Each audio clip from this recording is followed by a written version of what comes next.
A live look this morning in Kyiv, Ukraine, more than a month after the Russian invasion began there. Here's what we know so far. Thousands of soldiers on both sides have been killed since the fighting began on February 24th, and thousands more soldiers and citizens have been injured. Many of the injuries so severe we cannot show you the pictures, but there is one doctor here at the University of Kansas Health System, a surgeon and a soldier himself, making sure those hurt on the front lines get the medical care they need to survive. His story this morning on the Morning Medical Update. Good morning, everyone. It is March 24th. Thanks for joining us right here on Facebook, on YouTube, and on Twitter. Today, we will meet a man who spent 2 tours of duty in the Middle East caring for deployed service members. Now, orthopedic surgeon Dr. Matt Drake is helping treat soldiers injured on the front lines in Ukraine from all the way here at the University of Kansas Health System. Also, Chief Medical Officer Dr. Steve Stites is joining us, along with Dr. Deetra Ford. Get your questions sent in to us on YouTube, Facebook, and the Medical News Network. You can find links to all those right there on your screen. But first, let's get to Dr. Dana Hawkinson. He's our Medical Director of Infection Prevention and Control, joining us with our numbers. Good morning to you today. Hi. Hi. Numbers are looking good, again, trending down. 11 active patients, 0 in the ICU, 0 on the ventilator. Still 49 in that recovery period. A total of 60, but overall, the active infections are continuing to decrease, which is good. And I think we've talked about this briefly. We know that BA2 is now the predominant variant in the United States, but we haven't seen an increase in cases thus far, which is good. And more importantly, we haven't seen an increase in hospitalizations either. You gotta like it. Yeah, no, I think it's good news. It would be great. We said a year ago we got down to 5 or even 3, I think, for a few hours in March, and so that it would be great to get down there. But it is absolutely the right trend. We like we like what we're seeing, and I'm with you, Hawkeye. I don't think the BA2 variant is going to hit us that hard, in part because of reasonable vaccination rate. Lots of folks have had boosters. Yep. Lots of people have had COVID, and Omicron and the BA1 and BA2 are so close together in time. I think host immunity, natural immunity left over from a BA1 infection will help sustain you through the BA2.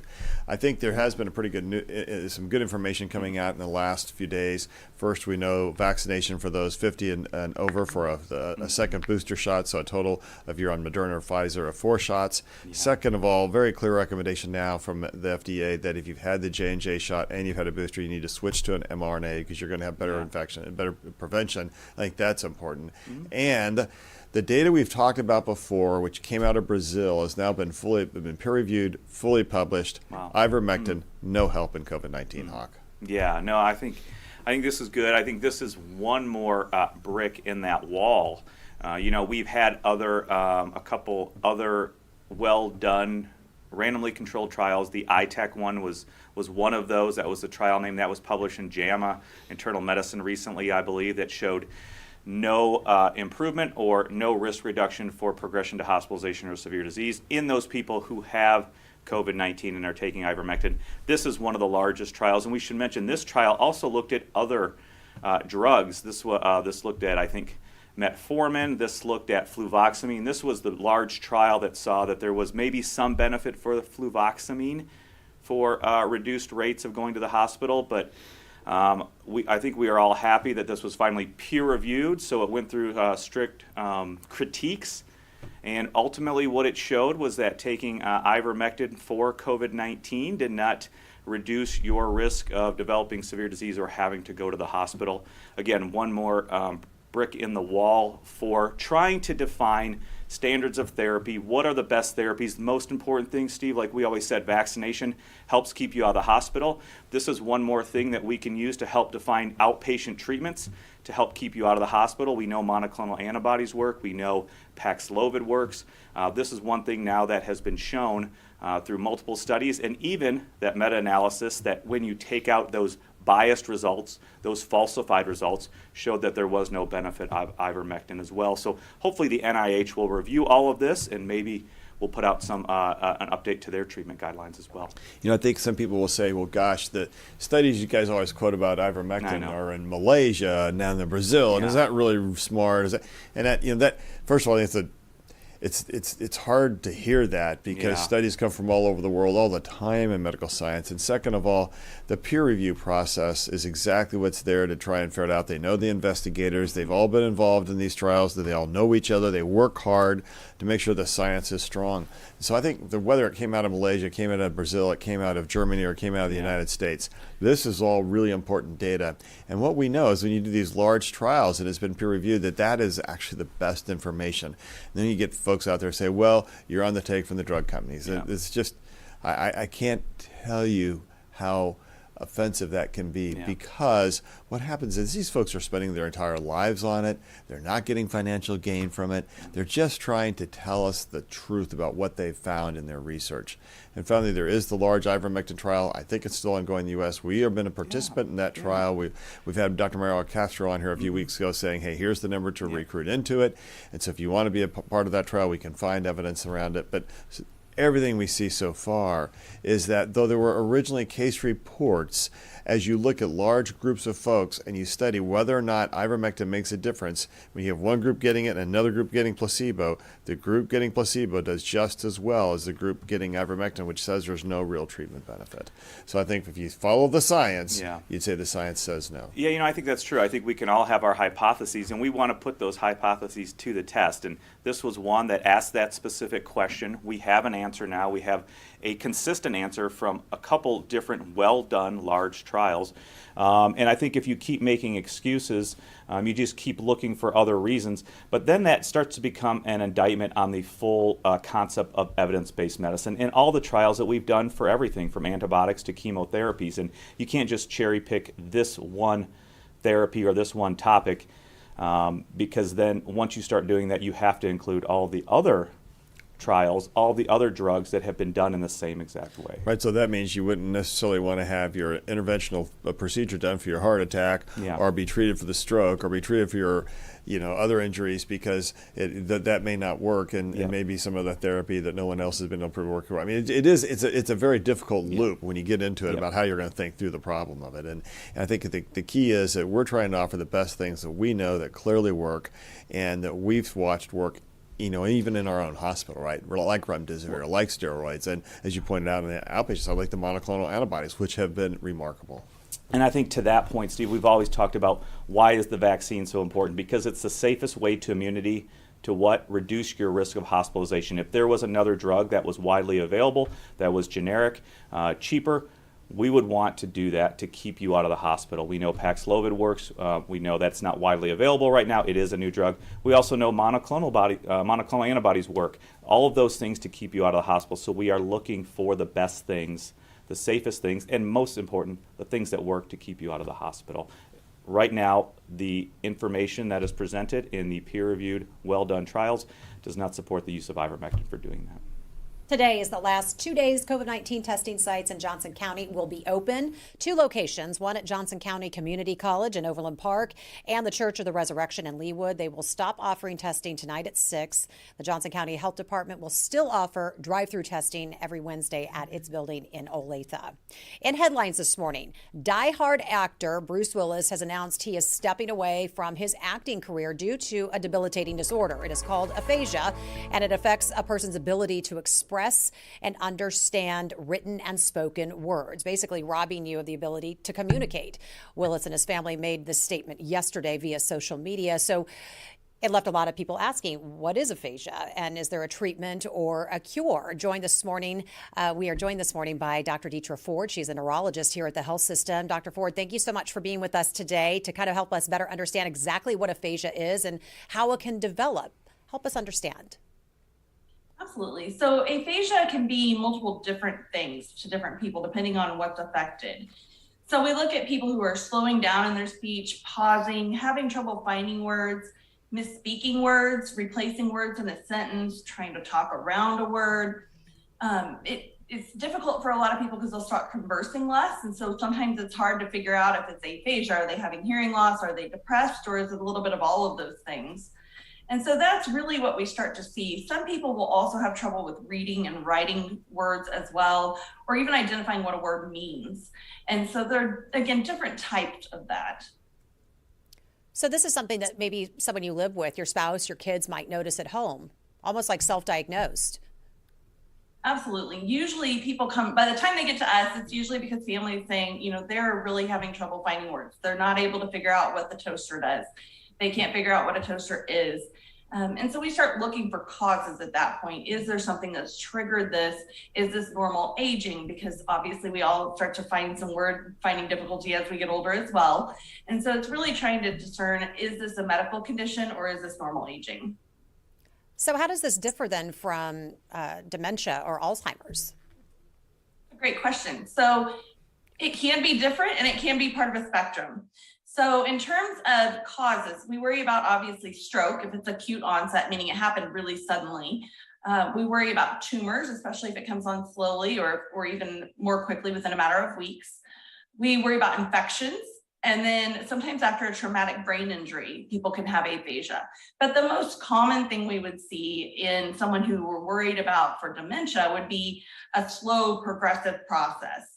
So there are different types that are associated with Alzheimer's disease, which is more forgetting words, or you have problems with speaking the words or putting sentences together and making things make sense. And that's more along the line of something called frontotemporal dementia, which is a very rare cause of dementia, but we're finding more and more patients with that as well. Dr. Ford, do you think, is aphasia something that occurs singularly by itself, or is it really almost always associated with another disease process? I would say most of the time it's associated with another process or something else going on. It is rare that a stroke causes only aphasia. Typically there are some other symptoms. It's rare that a tumor would cause only aphasia. So usually we're seeing some other things as well. And so I remember back from my days in medical school, which were approximately yesterday, it's very recent, the speech is one of the highest orders of processing and mental acuity that we have to do, right? That's part of one of the hardest things our brain is doing, to hear sounds, translate the meaning, and then put out something meaningful back, which I struggle with on a daily basis as it is. But so it's often a sign there's other issues going on in the brain. Yeah, absolutely. And that's why we do a workup. And so if someone's having some of those issues, we do recommend getting a referral to a neurologist. And oftentimes we'll do a workup in the office with some question and answer, have you do different naming tests, repeating tests, some pictures and spelling, and just some things that help us determine which type of speech issue you're having. And then we go as far as doing some lab work and oftentimes even an MRI or even a PET scan, depending on what our suspicions are at that point. Dr. But Ford? Absolutely. Oh, I'm sorry, go ahead. Oh, no, please finish. It just depends on, again, those other symptoms going on, like Dr. Stites mentioned. Has COVID had an impact on aphasia? Interestingly, what we've heard the most is brain fog with this COVID pandemic.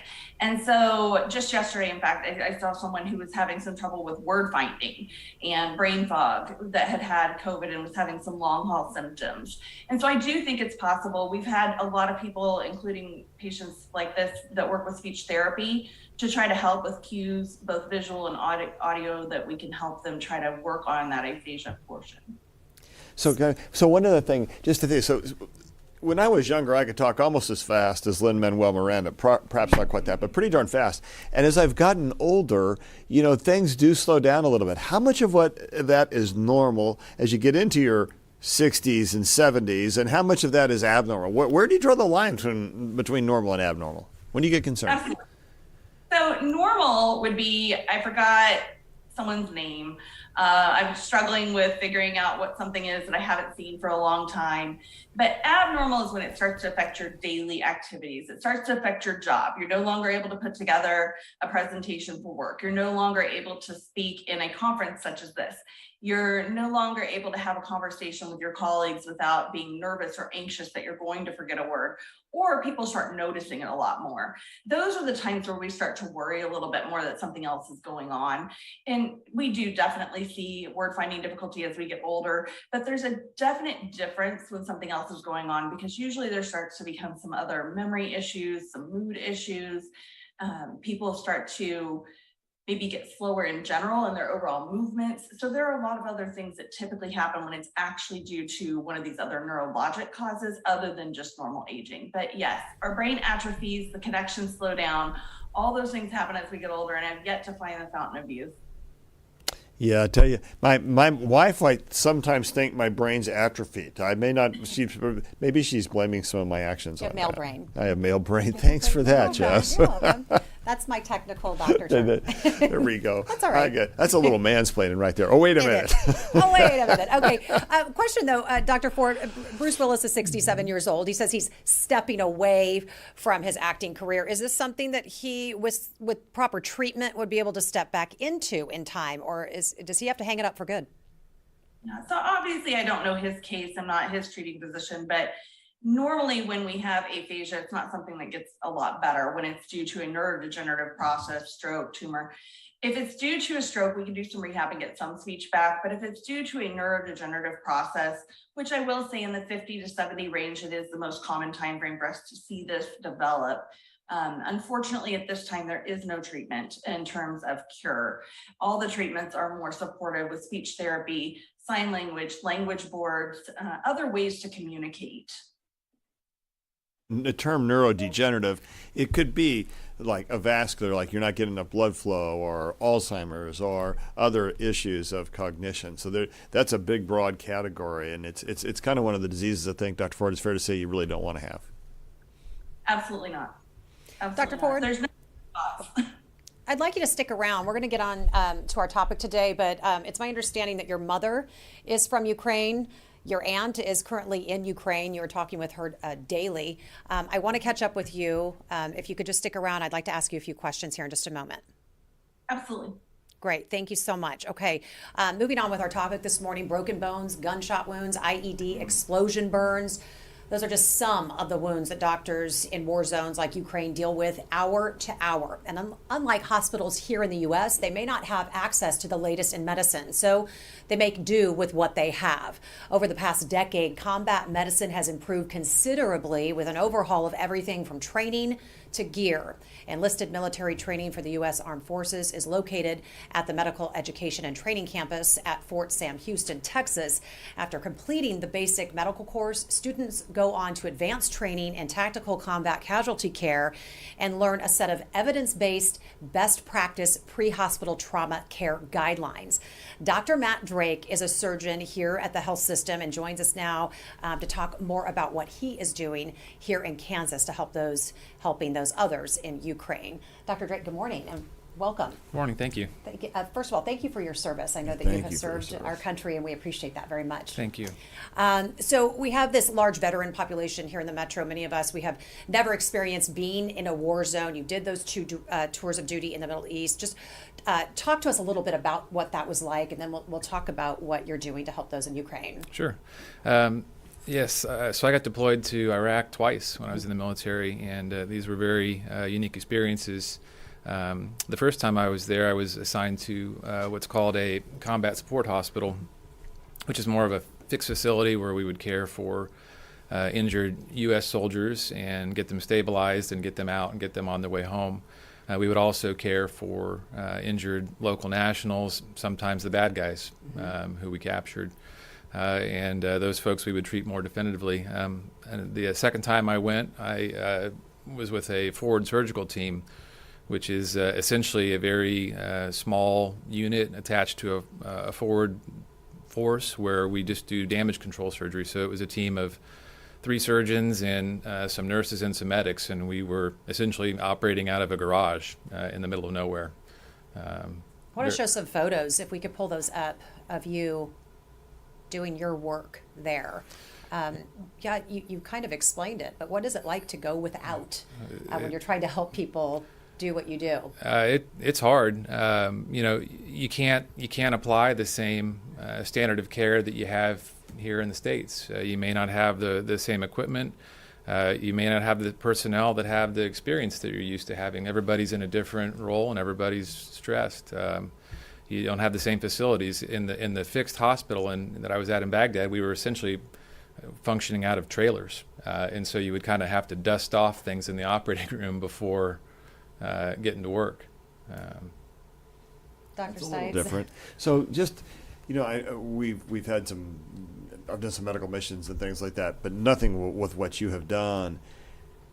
Is there a higher rate of infection, complications, or is it sometimes amazing how well people do? One thing we noticed, the infection rate among people who were from the Middle East was low. I think if you survive childhood in that part of the world, you're made of pretty strong stuff. But the infection rate among Americans was very high. When we would deal with blast injuries, we had to learn to alter the way we took care of them, because you can't go real fast with wounds, and infections were definitely a problem. Isn't it fascinating that it would be different in two such different populations? Mm-hmm. And I think you're right. There's got to be something about having been raised in an environment and what you're used to, and then the bacteria or whatever that you're exposed to. So. Right. So, Dr. Drake, you've been a hand surgeon for 14 years, working here at hospitals here at home, but also helping those overseas in a time of war. So this past weekend, I know a lot of people are always saying, how can I help those in Ukraine? And you just did just that. You participated in a webinar, a web seminar, to help hand surgeons do their job on the battlefield. Tell us about it. Sure. So the president of the Ukraine Hand Society reached out to the American Hand Society and asked for some help. And they got together a webinar very quickly featuring some of the members of the Hand Society who had military experience and had done some of this stuff before. And so 9 of us got together and basically gave some lectures online, and 60 or so hand surgeons from Ukraine were on the call. And we basically each kind of took a topic and showed some cases and lessons learned, and hopefully provided them some help, because they're dealing with things they may not have dealt with before. And, fortunately or unfortunately, a lot of us in the U.S. have some experience with this. The cost of war, it just brings home. I was, when people showed me the slides you were going to use, and the slides set the injuries, we went through them and said, those are tough, and the things you have to show and the things you have to talk about, that it makes it very, very real. Mm-hmm. Absolutely. It's not stuff that you want to be familiar with, but that's the world. And unfortunately, it's got to be difficult, especially for those trying to find a place to operate in Ukraine and constructing field hospitals, et cetera, to make sure they triage and get people taken care of as best they can. Talk to us a little bit about what's it like, do you think, on the ground right now in Ukraine for the medical people? Oh, I can't even imagine. I've been in scenarios over in the Middle East where, we're dealing with a mass casualty situation. So we've got several injured people coming in at one time. And that's stressful enough with limited resources. But we didn't have the stress of worrying that your family's being rocketed at that very moment. And that, throw that on top of it, I just can't imagine how overwhelming it is for the population there and the surgeons trying to do their jobs. In a time of war, is it common that people target hospitals? Not supposed to. I mean, there are rules against that, but I don't know they're always followed. So how'd you use this 14 years to translate from here, where we have access to everything, there on the battlefield? I've had a very unique and blessed experience to be in the military and learn these lessons, and I apply them on a daily basis. You see civilian injuries and trauma, and they're always kind of back of my mind, remembering the lessons that I've learned from dealing with other things. So it's useful. It's there. I mean, I'm happy to have that experience. What other steps are being taken to help bring better care or medical care to the field? We study it. For the past 15 plus years, the American Academy of Orthopedic Surgeons has put on a symposium every year called the Extremity War Injury Symposium, where academic military researchers present what we've learned. And that filters down through our training programs, like you mentioned in San Antonio. We train and just try to learn from the best we can from our experiences. So these folks that you were talking with through this webinar, they're dealing with hand injuries, but people come back with all sorts of catastrophic injuries and PTSD. So how do you help prepare them for life past this? Sure. It's hard. I mean, these injuries for young soldiers are just devastating. They go from being a normal, healthy person to not the same person anymore. And early on, the best strategy is to try to help them think about what's in front of them now. Don't think about 5 years from now, but think about what's going to happen in the next few days or the next few weeks. And then another strategy that has been helpful is to have injured folks who are further along the rehab process meet with them. So, a guy that just got injured 2 weeks ago who's lost 2 limbs, to have someone was injured 3 years ago come speak with him and talk to him about his recovery process. That's got to be comforting. They go through a very difficult grieving process, and it's not just the injured person; it's their family members, it's their medical providers. It affects everybody. It does. Dr. Seitz, you were asking about what life is like on the ground there for people in the medical field. And I want to talk with Dr. Deetra Ford, who shared with us before the show started that her aunt is there now and that you speak with her daily. Can you tell us a little bit about what you're hearing about civilian life there right now? Sure. So luckily, my aunt is in the western part of the country, closer to the border. A little bit, lots of people have heard about Lviv, so we kind of put that in perspective, about 2 hours southeast of that. Or southwest of that. And so she is in a place where, she hears the air raid sirens, but luckily has not been bombed. Very thankful for that at this point. I know they've had a few more closer to Lviv now, which has been a little scarier for everyone. The main thing that she's been dealing with and their community has been dealing with is the refugees, the people trying to leave the country. And since she is closer to the border, a lot of people are coming to that city to continue across. And what's difficult about that is food and supplies, medical supplies and food. And so they're really struggling to keep those people fed, clothed, warm, and medications and things to them. And so a lot of the folks in her town have opened up their homes to folks as they are traveling through. Emotionally, how is she dealing with this? I mean, she might be semi-safe from harm, but these are her people. How is she emotionally handling this?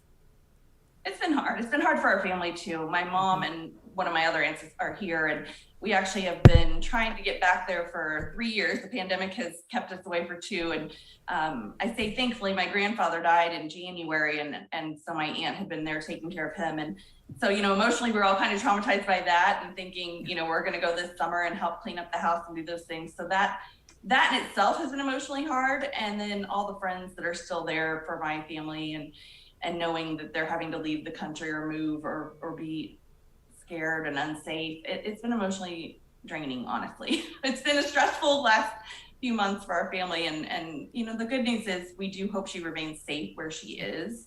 And, trying to get out of the country, she is a U.S. citizen as well. And, absolutely she could try to get out, but then there would be nothing left of the home because the people are going into the homes, obviously, to try to get to their own safety. So it's a tough position. Yeah, and she's being able to help people there. So, wow, we appreciate her doing that. We appreciate you sharing that part of the story and that perspective. Dr. Drake, how has COVID stood up when we talk about COVID every day and how catastrophic that has been in our world here? How does that scale up when we're talking about a war and what these folks are going through? Yeah, I think it definitely pushes it down in terms of priority. When that wasn't really a topic we talked about on the webinar. Mm-hmm. It didn't even come up. Not once. Not once. No. Not once. Dr. Seitz, anything to add before we get to community questions? I'm always impressed by resilience, whether it's in a pandemic or when it's war. But when you hear the words from Dr. Ford and Dr. Drake, I think what you realize is that resilience does have its limits, and the devastation from a pandemic, the devastation from war, these are trying times for all of us. And I think what we try to do is find hope in humanity and faith. And I think we said that before, the intersection of faith, hope, and science is what delivers through a pandemic. And I think as people, we thank Dr. Drake for the great work you've done, both serving your country and to help bring hope to those in Ukraine. Dr. Ford, to your family, trying to bring hope. Because between hope and faith, hopefully we can find a way out of the darkness, and I think that's what we have to do. Let's get to some community questions. So Isaac has a question, and I think you touched on it, Dr. Ford, earlier, but could you just quickly go over what differentiates aphasia from Alzheimer's and dementia? Sure. So they can be one continuum. So aphasia can be part of Alzheimer's or frontotemporal dementia. So it all depends on what the underlying cause is. And so that's why we really encourage people to reach out to their doctors, see a neurologist, get that workup done if they have major concerns that something's progressing, because again, it really can be a continuum for a lot of folks. All right, we have a question from Jean this morning. Why is BA2 causing such havoc in China if you feel it will not be a problem here?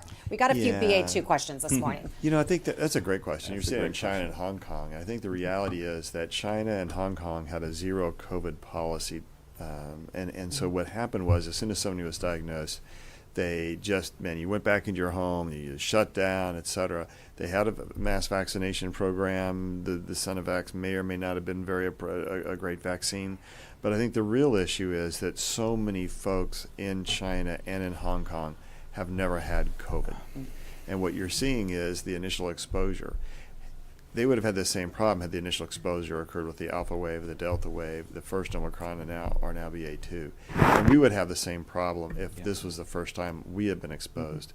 But because we've been through so many different variants in our population, and we have so many people who have been vaccinated with very effective vaccinations, especially the mRNA vaccines, we're going to be safer with the BA2 variant. That doesn't mean we're going to be safer from the next variant, but I think, Hawk, we're safer from that variant because we do have a lot of exposure. Yeah, I think this is a multifaceted answer for sure.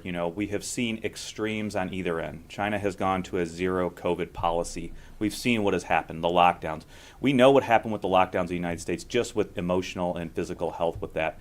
I can't imagine what's going on in China. We have seen, however, also what happens when you have a full open policy, as they did in Florida.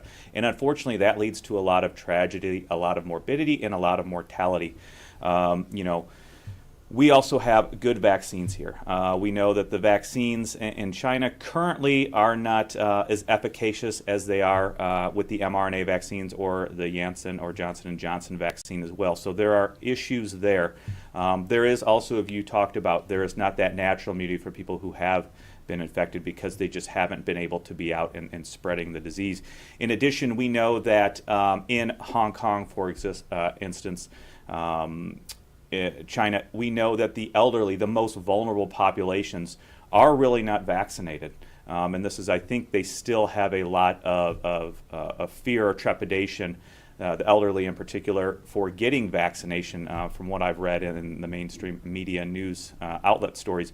So there are different, very many reasons for that. And unfortunately, we are seeing this now play out, especially in Hong Kong, but in other countries in Asia as well. And so I think it is bad.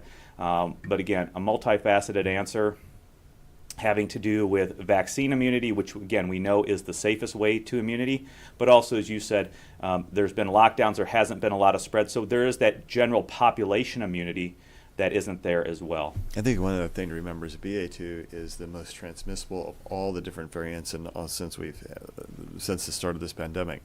What that means is it's really much easier to spread even than the original strain. Yeah. And so what's now happening is unless you are in complete lockdown, and even if you are, this is so easy to spread that it will rapidly move through a population. And it's moving through a population that may have been vaccinated. I don't know all the vaccination status in China. I know the Sinovac was about 50% effective and less, even against the Alpha variant, which means it's going to be much less against Omicron and the BA2 variant. So I think it's probably a population that's relatively unprotected, under-vaccinated, and now has the most transmissible one of the variants. So that's going to be the recipe that will be that'll be difficult.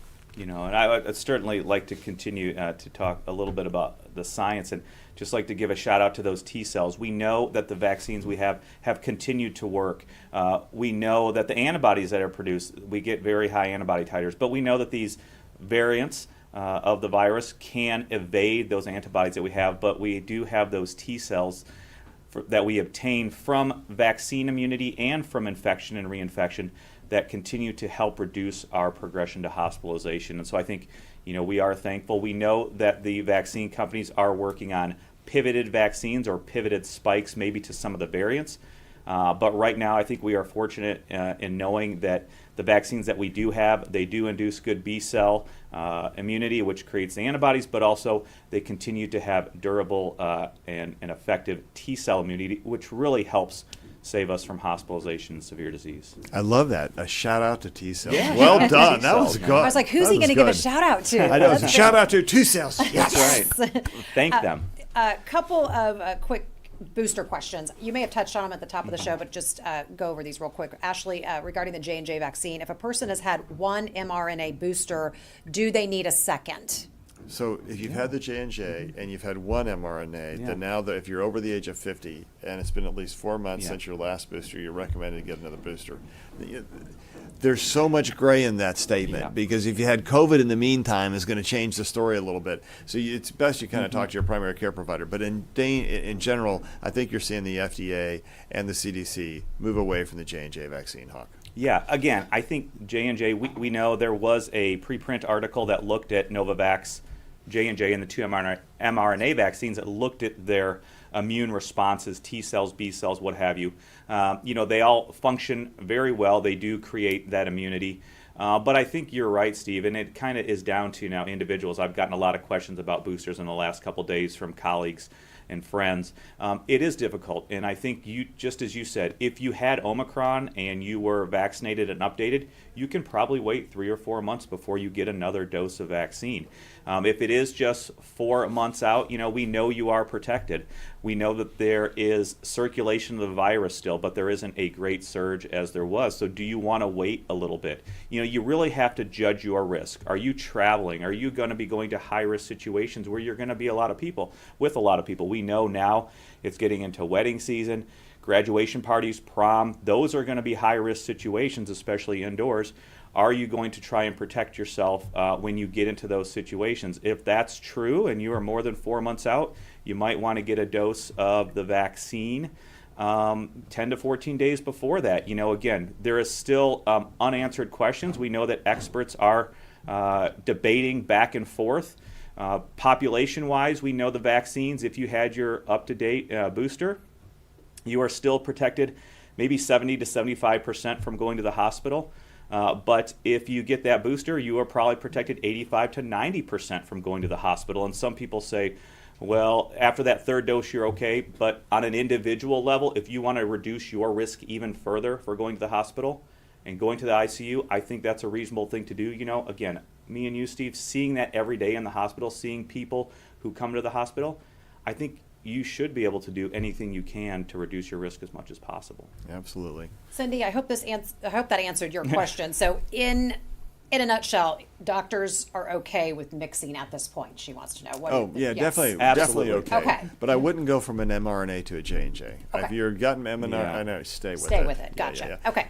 All right. Thank you for your great questions today from our community. All right, let's get to our final thoughts from everyone. Dr. Drake, I think I'll start with you. You're brand new to the health system. We're just really glad to have you. You're so new that this is the first time you met Dr. Stites. That's right. Dr. Hawkinson. Yeah. So Yeah. glad to have you on the team, and please come back any old time. Final thoughts today. I just want to thank you for having me on and giving me the opportunity to share my experiences, and I hope it was helpful. It was very helpful. Thank you so much. Dr. Ford, thank you so much for sharing. Again, we appreciate you always. Just your final thoughts?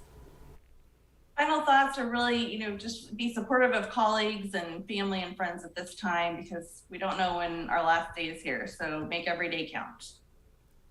Really well said. Thank you. And please send all of our best to your family. We really appreciate them as well. Thank you. Dr. Hawkinson, let's go to you next. It's you. Great questions. I know there will be more questions about boosters. Again, it's going to be safe. Judge your risk. Talk with your medical team. Talk with your physician about when should you get that booster dose. The most important thing is to remain up to date with your vaccinations to help reduce your chance of going to the hospital, going to the ICU, and of course dying, and we know that these vaccines do that very well. You never have a final thought, but what's your kind of semi-final thought today? I always have another thought. How you about do, that? You do. As long as I can actually still talk, which is sometimes a challenge. So here's what I know.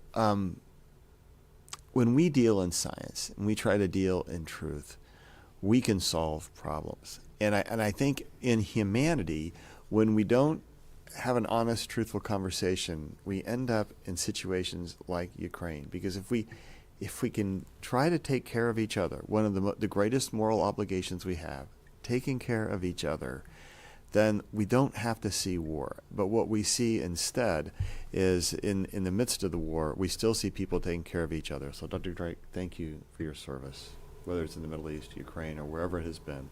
And the Dr. Deetra Ford, thank you for talking about your personal story, and good luck with your family. May Godspeed. All right, great discussion, great panel today. Thanks to everyone. From one great discussion to another. Coming up at 10 a.m., it's a new episode of All Things Heart. Our host, Alexis Del Cid, she is joining us now with a look ahead. Another fascinating story on deck, it sounds like it, Alexis. Good morning. This one is so compelling. You're about to meet a man who missed all the signs that his heart was failing. His name is Garen. He's the first to admit he was in denial. But why wouldn't he be? He was 40, in great physical condition. He was incredibly active. He thought everything was great. So when his smartwatch told him something was wrong, he says he thought the watch was broken and he took it off. The rest of Garen's family, however, was not in denial. I kept telling him, you need to go see your doctor. There's no reason not to go see a doctor. Wait till you see how the busy father of 3 finally learned he was incredibly close to dying. You're also going to meet the cardiothoracic surgeon who saved Garen's life, and you're going to learn how he was able to keep Garen's heart pumping until he get a new one. This is a fascinating story coming up at 10 a.m. on All Things Heart today, so bring your questions. Alexis, my smartwatch is at the bottom of my purse as we speak. Did you think it was malfunctioning? Or did No, you I just not don't have it on. wanna But wear I'm it going to today? go. I'm going to go charge it up, and it's going back Get on it my out, wrist. put it on. This will make I you want will. to wear that watch. We will be watching. Thanks so much. And thanks everyone for joining us today. Don't forget you can catch our show anytime on Facebook, YouTube, and of course now on Twitter. Coming up tomorrow, the future is here when it comes to cancer treatment. In just 1 month, our new Proton Center will open at the University of Kansas Health System. That means patients and families will not have to travel hundreds of miles away for this life-saving cancer therapy. The final phase before the grand opening, we are live inside and out of the Proton Center tomorrow at 8. We'll see you then. Subscribe to our morning medical update and open mics with Dr. Stein's podcast. Now, everywhere podcasts are available.